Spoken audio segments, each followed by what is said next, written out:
ప్రారంభించడానికి మీరు కేటాయించిన భూముల మీద మీ మీద ఏమైనా కేసులు పెట్టాలా? అదానితో మీరు చేసుకున్న ఒప్పందాలను రద్దు చేయాల్సి వస్తే మీరు చేసుకున్న వాటిని మీ మీద కేసులు కూడా పెట్టాల్సి వస్తుంది.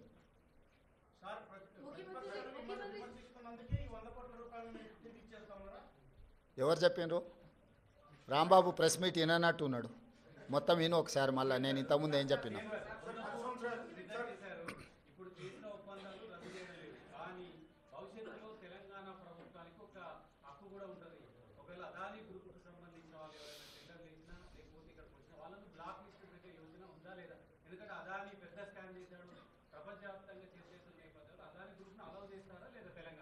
ఇప్పుడు అదానీ గ్రూపు టెండర్లు వేస్తాడా వేయడా అనే విషయమే తేలనప్పుడు వాటి మీద ఎలాంటి చర్యలు తీసుకుంటామనే చర్చ ఎందుకు వస్తుంది? టెండర్లు పిలిచినప్పుడు వాళ్ళు భాగస్వామ్యం చేసినప్పుడు ఆ ప్రభుత్వాన్ని ఇతర ప్రాంతాలలో బ్లాక్ లిస్ట్ ఒకవేళ చేసి ఉంటే ఏ నిబంధనల మేరకు ప్రభుత్వం చర్యలు తీసుకోవాలో ప్రభుత్వం ఆ నిబంధనల మేరకు చర్యలు తీసుకుంటుంది. ముందుగానే ఊహించుకొని లేకపోతే ఎవరో ఒకరు ఏదో ఒకటి అల్లర చిల్లర మాటలు మాట్లాడితే వాటి మీద ప్రభుత్వం స్పందించదు. ప్రభుత్వానికి నిర్దిష్టమైన విధి విధానాలు ఉంటాయి. ఆ నిర్దిష్టమైన విధి విధానాలకు లోబడి మాత్రమే ప్రభుత్వం చర్యలు చేపడుతుంది.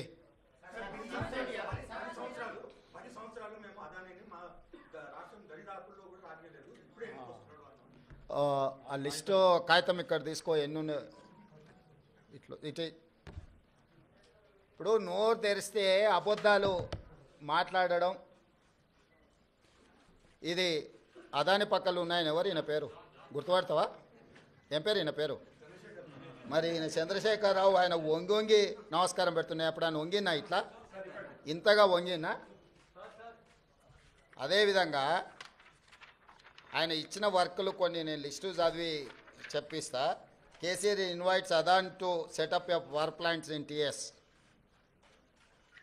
ఓకే, హన్స్ ఇండియా పత్రికా ఓనర్ ఉండొచ్చు కదా.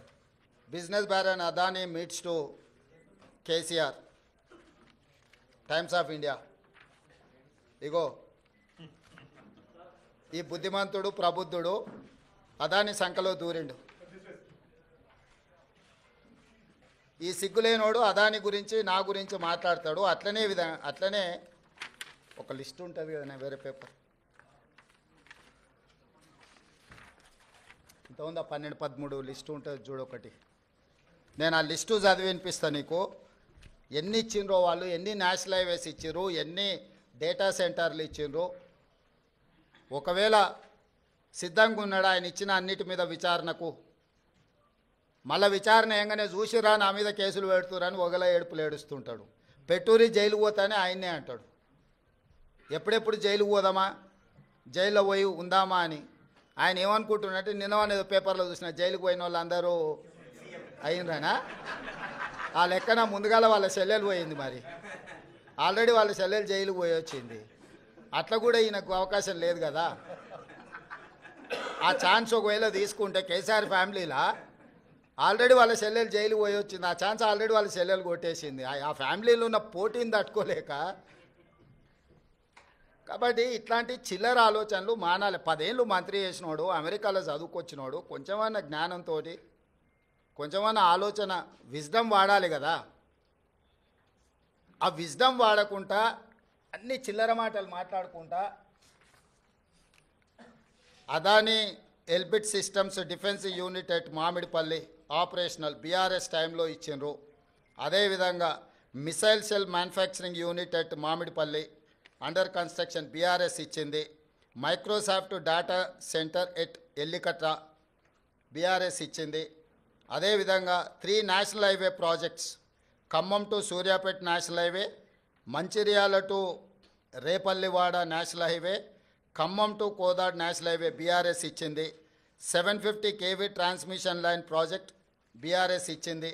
ఇన్ని ప్రాజెక్టులు బీఆర్ఎస్ ఇచ్చి ఈరోజు same counter drone manufacturing unit at Mamidipalli BRS ఇచ్చింది. ఇన్ని ప్రాజెక్టులు బీఆర్ఎస్ అదానికి ఇచ్చి అదానితో అంటగాగి అదాని దగ్గర కమిషన్లు మెక్కి నేను చేసిన ప్రయత్నం అదాని సిఎస్ఆర్ ఫండ్స్ నుంచి తెలంగాణ నిరుద్యోగ యువకుల కోసం వాళ్ళ భవిష్యత్తును నిర్మించడం కోసం ఆలోచన చేసి యంగ్ ఇండియా స్కిల్స్ యూనివర్సిటీకి లక్షలాది తెలంగాణ నిరుద్యోగ యువకులకు ప్రయోజనం చేకూర్చే విధంగా సిఎస్ఆర్ ఫండ్స్ కింద 100 కోట్లు తీసుకొస్తే అది రాష్ట్రానికి ప్రయోజనం.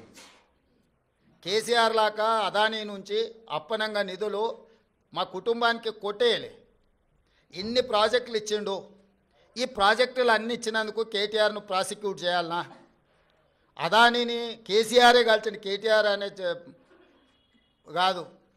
దీనికి ఏం సమాధానం చెప్తాడు?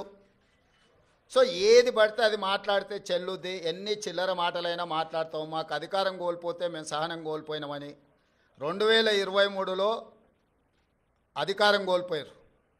2024 జూన్లో డిపాజిట్లు కోల్పోయారు. ఇప్పుడు మెదడు కూడా కోల్పోయారు టీఆర్ఎస్ వాళ్ళు.